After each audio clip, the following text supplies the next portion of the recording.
Hi hello എല്ലാവർക്കും സഫി സോമിൻ്റെ മറ്റൊരു വീഡിയോയിലേക്ക് സ്വാഗതം.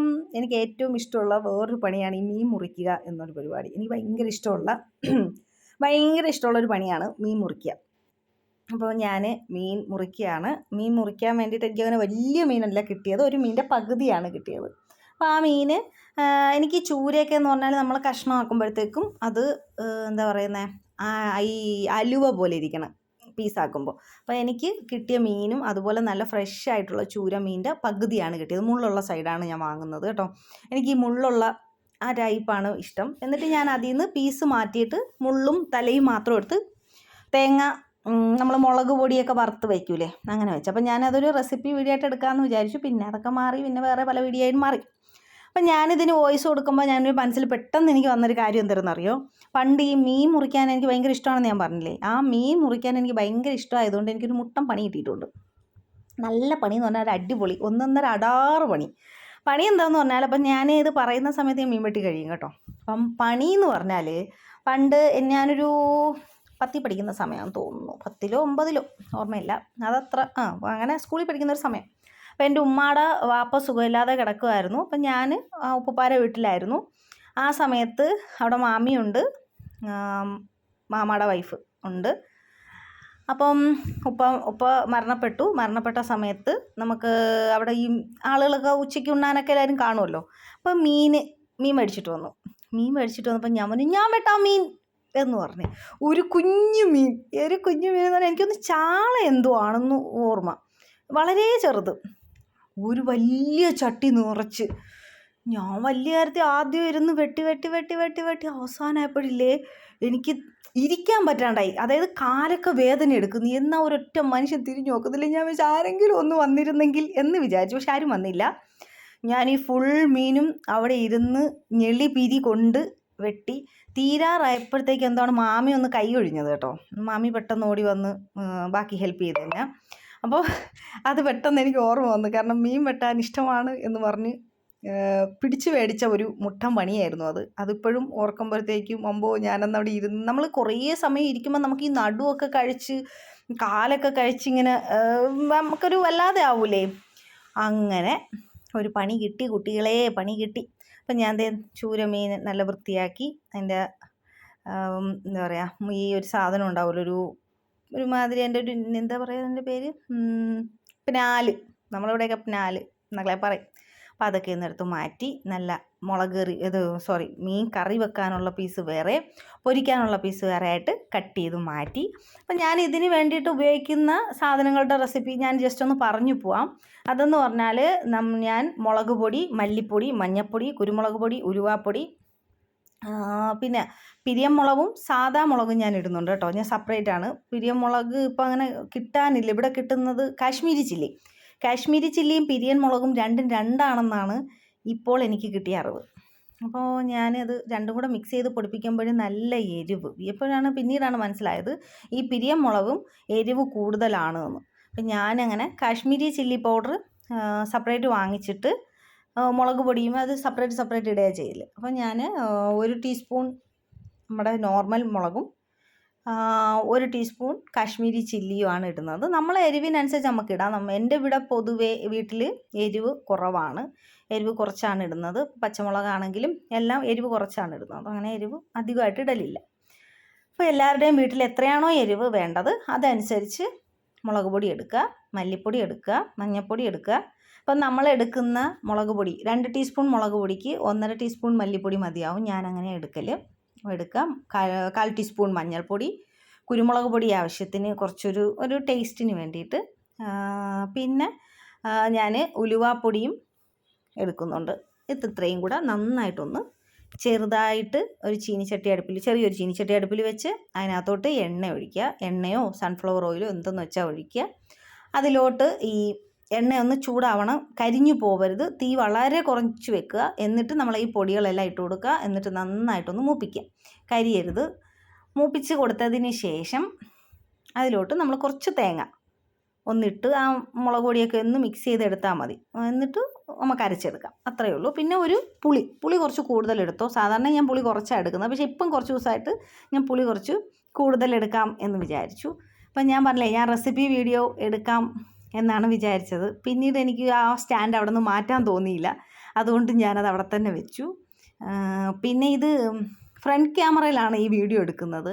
അപ്പം ഞാൻ വീഡിയോ എഡിറ്റ് ചെയ്യാൻ നേരത്ത് നോക്കിയപ്പോഴത്തേക്കും ഫ്രണ്ട് ക്യാമറയിൽ അതിങ്ങനെ എല്ലാം തലവ് തന്നെ ഒരു കാണാനൊരു സുഖക്കുറവ്. അങ്ങനെ ഞാൻ പിന്നെ അതിനെ റൊട്ടേറ്റ് ചെയ്തിടുകയാണ് ചെയ്തത്. അപ്പോൾ എനിക്കിനി അവിടെ കബോർഡ് ഉടനെ തന്നെ വരും, ഞാൻ അതിൻ്റെ വീഡിയോ ഇടാം. കബോർഡ് ഉടനെ വരുമ്പോഴത്തേക്കും സ്റ്റൈലാവും, ഒരുപാട് മാറ്റങ്ങളൊക്കെ കിച്ചണിൽ വരും.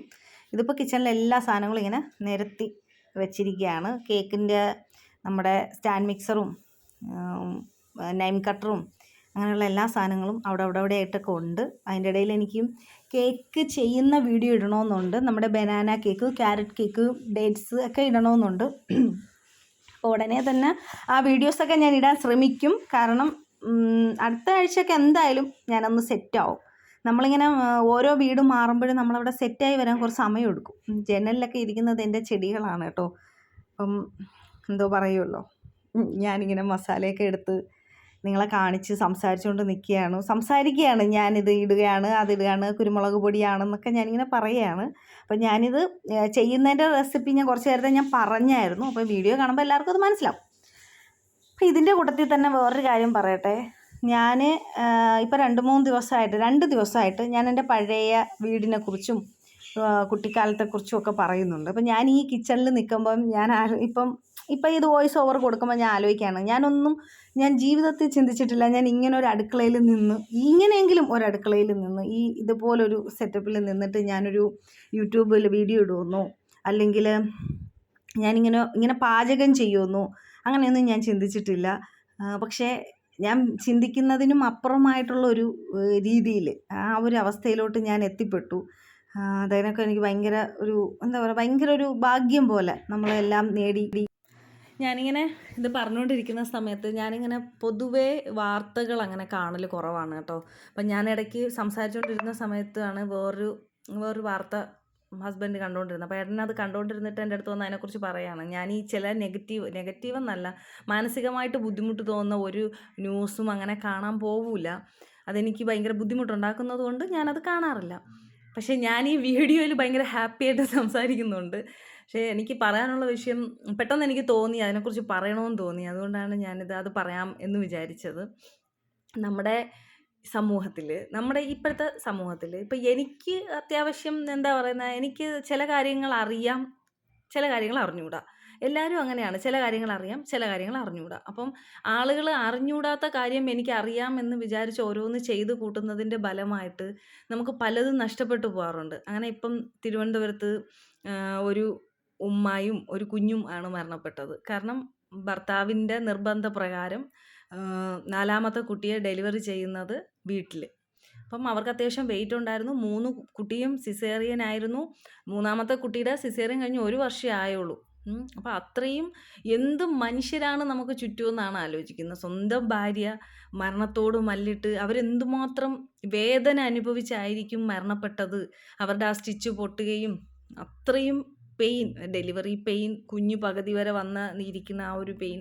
അപ്പം നമ്മുടെ ആ ബോണിങ്ങനെ വികസിക്കാത്ത ഒരു ലേഡി ആയതുകൊണ്ടായിരിക്കാം അവർക്ക് സിസേറിയൻ വന്നത്, 3 മക്കളെയും സിസേറിയൻ ചെയ്യേണ്ട ഒരു അവസ്ഥ വന്നത്. അപ്പം അത്രയും പെയിൻ അവരനുഭവിച്ചെങ്കിൽ ഞാൻ എന്നെക്കുറിച്ച് പറയണം, ഞാനൊക്കെ എന്ത് ഭാഗ്യമുള്ള ആളാണ്. എൻ്റെ ഭർത്താവിന് എന്നെ ഹോസ്പിറ്റലിൽ കൊണ്ടുപോകണമെന്നും ഹോസ്പിറ്റലിൽ പോകാനുള്ള എല്ലാവിധ സൗകര്യങ്ങളും ഉള്ളതും നമ്മുടെ ഗവൺമെൻറ് ഹോസ്പിറ്റൽ 5 പൈസ ചിലവില്ല ഹോസ്പിറ്റലിൽ കാണിക്കാനാണെങ്കിൽ.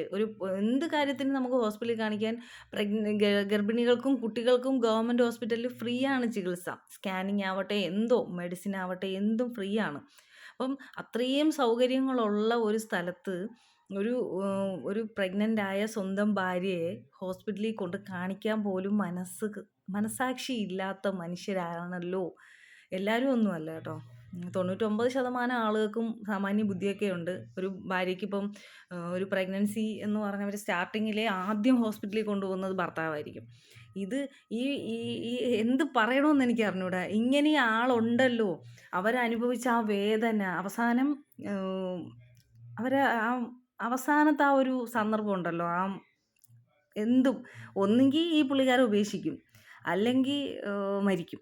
ഈ 2 ടെൻഷനും ആ അവരനുഭവിച്ചിരുന്നു എന്നുള്ളതാണ്.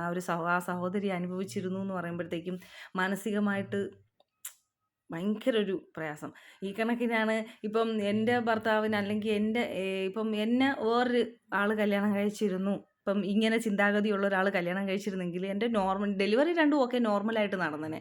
പക്ഷേ എനിക്ക് മൂന്നാമത് ട്യൂബിൽ പ്രഗ്നൻസി വന്നു സർജറി ചെയ്യേണ്ട ഒരവസ്ഥ വന്നപ്പോഴത്തേക്കും എനിക്ക് ആ സമയത്ത് ഞാൻ എന്നേ പരലോകത്ത് പോയേനെ.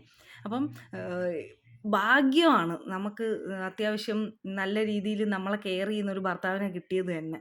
ഇത് ഇങ്ങനെയൊക്കെ ഉള്ള ആളുകൾക്ക് വീണ്ടും വീണ്ടും കല്യാണം കഴിച്ചു കൊടുക്കാൻ വേണ്ടിയിട്ട് പാരൻസ് ഉണ്ട് എന്നുള്ളതാണ്. ആ കുട്ടിക്ക് ഹോസ്പിറ്റലിൽ പോകണമെന്ന് ആഗ്രഹം ഉണ്ടായിരുന്നു.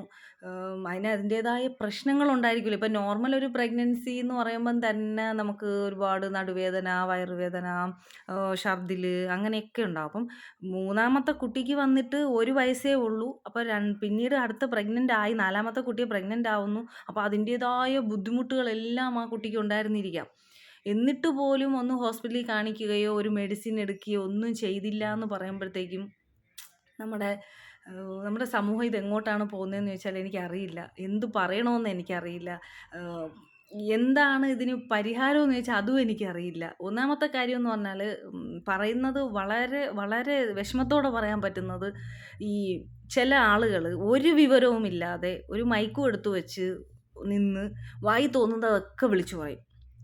അങ്ങനെയുള്ള ആളുകളെയാണ് ആദ്യം പിടിച്ച് റെഡിയാക്കേണ്ടത്. കാരണം ഇവർ വായി തോന്നുന്ന എല്ലാം പറയുമ്പം അവരിൽ ഇതായിട്ട് നിൽക്കുന്ന ആളുകൾ, അവരിലോട് ചേർന്ന് നിൽക്കുന്ന ആളുകൾ എന്ത് ചെയ്യും? അതങ്ങ് വിശ്വസിക്കും, അതങ്ങ് ചെയ്യാൻ ശ്രമിക്കും. എൻ്റെ ഉമ്മ പ്രസവിച്ചത് വീട്ടിലല്ലേ, അല്ലെങ്കിൽ എൻ്റെ ബന്ധുക്കൾ പ്രസവിച്ചു, അല്ലെങ്കിൽ എൻ്റെ ഇന്ന ആൾ പ്രസവിച്ചു, വർഷങ്ങൾക്ക് മുമ്പ് ഇന്ന ആൾ പ്രസവിച്ചു, അപ്പോൾ പിന്നെ കുഴപ്പമില്ല, പിന്നെ അവൾക്ക് പ്രസവിച്ചാൽ എന്താ എന്ന ഒരു ചിന്തയാണ്. അപ്പോൾ ഉടനെ പറയാം അത് സിസേറിയൻ ആയത്, നോർമൽ ഡെലിവറി ആവേണ്ടതാണ്, ഇത് സിസേറിയൻ ആക്കിയതാണ് ഹോസ്പിറ്റലുകാർ. അങ്ങനെയൊക്കെയുള്ള കുറേ ചർച്ചകൾ. ഇപ്പം ഇവർ പ്രൈവറ്റിലൊന്നും കൊണ്ടുപോയി പൈസ കളയേണ്ട കാര്യമില്ലല്ലോ. ഗവൺമെൻറ് ഹോസ്പിറ്റലിൽ എന്ത് നല്ല ട്രീറ്റ്മെൻറ്റുകളുണ്ട്. ഇവിടെ പേരുക്കടയാണെങ്കിലും മെഡിക്കൽ കോളേജ്, SAT ആണെങ്കിലും എന്തെല്ലാം നല്ല അടിപൊളി ഹോസ്പിറ്റലുണ്ട്. പക്ഷേ ഇവർക്ക് അറിയില്ല ഇതെന്താണ്, ഡെലിവറി എന്താണെന്ന് പോലും അറിയില്ല. ഡെലിവറി എങ്ങനെയാണ് സംഭവിക്കുന്നത്, ആ സമയത്ത് അവർക്ക് എന്തൊക്കെ ബുദ്ധിമുട്ടുകളുണ്ടാവും. പ്രസവമല്ലേ, അതങ്ങ് നടക്കും. ഇത്ര നിസ്സാരമായിട്ടാണ് ആളുകൾ അതിനെ കാണുന്നത്. അപ്പം എന്താ പറയുക, ഞാൻ വളരെ സന്തോഷത്തോടെയാണ് പകുതി വരെ ഞാൻ വോയിസ് ഇട്ടുകൊണ്ടിരുന്നത്. ഇപ്പം എനിക്ക് പറഞ്ഞാൽ ഒരുതരം മാനസികമായിട്ടൊരു ഭയങ്കരമായൊരു സംഘർഷം നിൽക്കുന്നുണ്ട്. എന്താണ്, എങ്ങോട്ടാണ്, ഇനി എത്ര പേരാണ് നമുക്ക് ചുറ്റും ഇങ്ങനെ മരിക്കാൻ വേണ്ടിയിട്ട് നിൽക്കുന്നത്? ഞാൻ നേരെ തിരിച്ച് ചിന്തിക്കുന്നുണ്ട്. ഒരു പക്ഷേ ഞാനും ചിലപ്പോൾ അങ്ങനെ ആയിരുന്നിരിക്കാം. ഞാനും ഒരു 5 വർഷം മുമ്പ്, ഒരു 7 വർഷം മുമ്പ് ഒരു പക്ഷേ ഞാനും മരണപ്പെട്ടിരിക്കാം. കാരണം 7 വർഷം മുമ്പാണ് എനിക്ക് ട്യൂബിൽ പ്രഗ്നൻസി ആവുന്നതും എമർജൻസി സർജറി ചെയ്യുന്നതും. അപ്പം അന്ന് ഞാനൊരു ഹോസ്പിറ്റൽ, ഇവിടെ നമ്മളെ തിരുവനന്തപുരത്തുള്ള വളരെ വളരെ ഭയങ്കര പോപ്പുലറായിട്ട് നിൽക്കുന്ന സെയിം ഗവൺമെൻറ് ഹോസ്പിറ്റൽ കേട്ടോ, അതും ഗവൺമെൻറ് ഹോസ്പിറ്റലാണ്. അവിടെ ചെന്നപ്പോൾ അവരെന്നെ സ്കാൻ ചെയ്യാൻ വിടുന്നുണ്ട്. സ്കാനിങ് കഴിയുമ്പോൾ യൂട്രസിൽ കുട്ടിയില്ല അങ്ങനെയൊക്കെ പറയുന്നുണ്ടെങ്കിലും, പക്ഷേ ഇവർ വളരെ നിസ്സാരമായിട്ട് എൻ്റെ അടുത്ത് പറയുന്നുണ്ട്. പക്ഷേ പെട്ടെന്ന് എമർജൻസി ആയിട്ട് എനിക്ക് സർജറി ചെയ്യേണ്ടി വരികയാണ് ചെയ്തത്. അപ്പം അത്രയും അതിനെക്കുറിച്ചൊക്കെ പറയണമെങ്കിൽ ഭയങ്കര വലിയ കഥകൾ പറയേണ്ടി വരും. ആ വേദന പോലും സഹിക്കുക എന്ന് പറഞ്ഞാൽ ഭയങ്കര ബുദ്ധിമുട്ടായിരുന്നു. ഭക്ഷണം കഴിക്കാനൊന്നും പറ്റാണ്ട്, ഭക്ഷണമൊന്നും അങ്ങോട്ട് ഇറങ്ങൂല വേദന കാരണം. അത്ര ബുദ്ധിമുട്ടിയിട്ടുണ്ട് ഞാൻ. അപ്പോൾ എനിക്ക് പെട്ടെന്ന് ഇങ്ങനെ ഇത്രയും വേദന അനുഭവിച്ച് ആ കുട്ടി മരണപ്പെട്ടു എന്ന് പറയുമ്പോഴത്തേക്കും അതിൻ്റെ ആ വേദന എന്തുമാത്രമാണെന്നാണ്, അത് ഇങ്ങനെ എനിക്ക് സഹിക്കാൻ പറ്റുന്നില്ല. അതിനപ്പുറത്തേക്കാണ് ആ വേദന കൊണ്ടുപോകുന്നത്. ഒരു സ്ത്രീ പ്രസവിക്കുക എന്ന് പറയുന്നത് വളരെ നിസ്സാരമായിട്ടാണല്ലോ ഇവരെ പോലെയുള്ള ആളുകൾ കാണുന്നത്. എല്ലാവരും അല്ല കേട്ടോ, ഇവരെ പോലെയുള്ള ആളുകൾ കാണുന്നതെന്ന് വിചാരിക്കുമ്പം ഭയങ്കരമായ ഒരു ഫീലിലോട്ട് പോകുന്നത്. അതായത് ഞാൻ ഈ വീഡിയോ എടുക്കുന്ന സമയത്ത് ഞാൻ ഭയങ്കര ഹാപ്പി ആയിരുന്നു. ഞാനിതിൽ വോയിസ് പകുതി കൊടുക്കുന്ന സമയം വരെയും ഞാൻ ഓക്കെ ആയിരുന്നു. പക്ഷേ അത് കഴിഞ്ഞപ്പോഴാണ് ഇതിൻ്റെ ഞാൻ ഈ ന്യൂസ് കാണുന്നുണ്ട്, പക്ഷേ അതിനെക്കുറിച്ച് ഞാൻ ഡീറ്റെയിൽ ആയിട്ടൊന്നും പോയി നോക്കിയില്ല. കാരണം അതിനകത്തോട്ട് ഇറങ്ങിപ്പോയി കഴിഞ്ഞാൽ അതെൻ്റെ മനസ്സിൽ നിന്ന് തിരിച്ചിറങ്ങിയപ്പം കുറേ സമയമെടുക്കും. അതെന്നെ വളരെ വളരെ ഇതായിട്ട് ബാധിക്കും. അതുകൊണ്ട് ഞാൻ ആ ന്യൂസിലോട്ട് അങ്ങോട്ട് ചൂഴ്ന്നിറങ്ങിപ്പോയില്ല. പക്ഷേ അത് ഇന്ന കാരണം കൊണ്ടാണ്, അത് ഇങ്ങനെയാണ്, അവരുടെ തെറ്റിദ്ധാരണയും വിവരമില്ലായ്മയും അഹങ്കാരം കൊണ്ടാണ് ആ കുട്ടി അങ്ങനെ മരണപ്പെട്ടത് എന്ന് പറയുമ്പോൾ, അതും ഡെലിവറി ടൈമിൽ പകുതിയിൽ നിന്ന് അവരുടെ ആ ഒരു അവസ്ഥ ഞാൻ ആലോചിക്കുക. എന്തോരം സ്ത്രീകൾ ഇപ്പോഴും ഉണ്ടാവും. ഇപ്പം ഹോസ്പിറ്റലിൽ പോകണമെന്ന് പറയുമ്പോൾ വീട്ടിൽ ഭർത്താവ് സമ്മതിക്കാതെ വേദന സഹിച്ച് വീട്ടിലിരിക്കുക. കാരണം ഹോസ്പിറ്റലിൽ പോയി കഴിഞ്ഞാൽ ഭർത്താവുമായിട്ട് പിന്നെ അടി ഉണ്ടാക്കേണ്ടി വരും. വേറെ നിവൃത്തിയില്ല. തിരിച്ച് വീട്ടിൽ പോകാൻ പറ്റും, അതുമില്ല. അങ്ങനെയുള്ള എന്തോരം സ്ത്രീകൾ നമുക്ക് ചുറ്റുമുണ്ട്. എനിക്കറിയാവുന്ന കുറേ ആളുകൾ അങ്ങനെ തന്നെ ഉണ്ട് കേട്ടോ, നമുക്ക് ചുറ്റും. പക്ഷേ ഇത്ര ക്രൂരനായിട്ടുള്ള ഒരാളെയൊന്നും എനിക്കറിയില്ല. എന്തു മനുഷ്യരാണ് ഇവരെന്നാണ് ഞാൻ ആലോചിക്കുന്നത്. ഇങ്ങനെയും എന്താ പറയേണ്ടതെന്ന് അറിയില്ല. അത്ര വളരെ മോശമായിപ്പോയി എന്നേ എനിക്ക് പറയാനുള്ളൂ. ഇപ്പം ഞാൻ വീഡിയോ ഇവിടെ വെച്ച് നിർത്തുകയാണ്. ഇതിൽ ബാലൻസ് കുറേ ഉണ്ട് കേട്ടോ വിഷ്വൽസ്. പക്ഷെ അതൊന്നും അങ്ങോട്ട് കണ്ടിന്യൂ സംസാരിച്ച് പോകാനുള്ള ഒരു മാനസികാവസ്ഥ ഇല്ല. അപ്പോൾ വീഡിയോ ഇത്രയേ ഉള്ളൂ. വീഡിയോ എല്ലാവർക്കും ഇഷ്ടമായെന്ന് വിചാരിക്കുന്നു. വീഡിയോ ഇഷ്ടമായാൽ ലൈക്ക് ചെയ്യുക, ഷെയർ ചെയ്യുക, സബ്സ്ക്രൈബ് ചെയ്യുക. പിന്നെ അതെപ്പോഴും കോമൺ ആയിട്ട് പറയുന്നതുകൊണ്ട് പറഞ്ഞു എന്നേ ഉള്ളൂ. പിന്നെ ഉള്ളത് എന്താ പറയുക, ഇനിയെങ്കിലും ആർക്കും ഇങ്ങനെയൊന്നും വരാതിരിക്കട്ടെ എന്ന് ഞാൻ ആത്മാർത്ഥമായിട്ട് ആഗ്രഹിക്കുന്നു. ആർക്കും അങ്ങനെയൊന്നും വരാതിരിക്കട്ടെ.